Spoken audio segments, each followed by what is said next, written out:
Banyak orang asing masih memiliki bayangan keliru tentang Indonesia.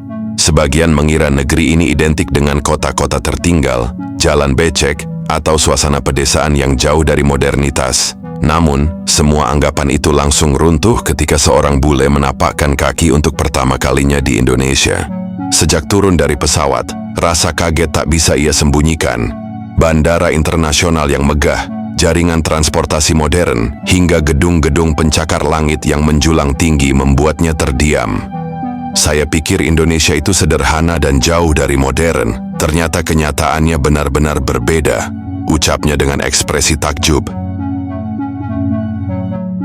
So I've just arrived to Jakarta, Indonesia, and I'm actually very excited that I've decided to start my trip here instead of Bali, which of course is usually on the top of everyone's list when they first come to Indonesia.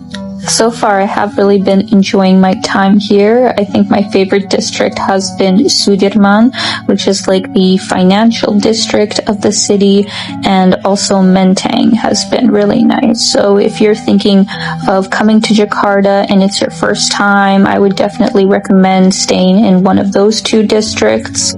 Overall, I found the locals to be really friendly and almost a little bit surprised of seeing a solo female traveler by themselves. So it's going to be interesting to see how Jakarta compares to the rest of the places that I'm going to visit in the country. Let's go to Kota Tua. In Belanda, we call it Batavia. When in Jakarta, this is a must go to visit. These are the Dutch footballers. During the weekend, it was like so crazy busy. Cute cats in the station, and there was music like everywhere outside. Everyone was cute dancing. And for me, this is typical Indonesian.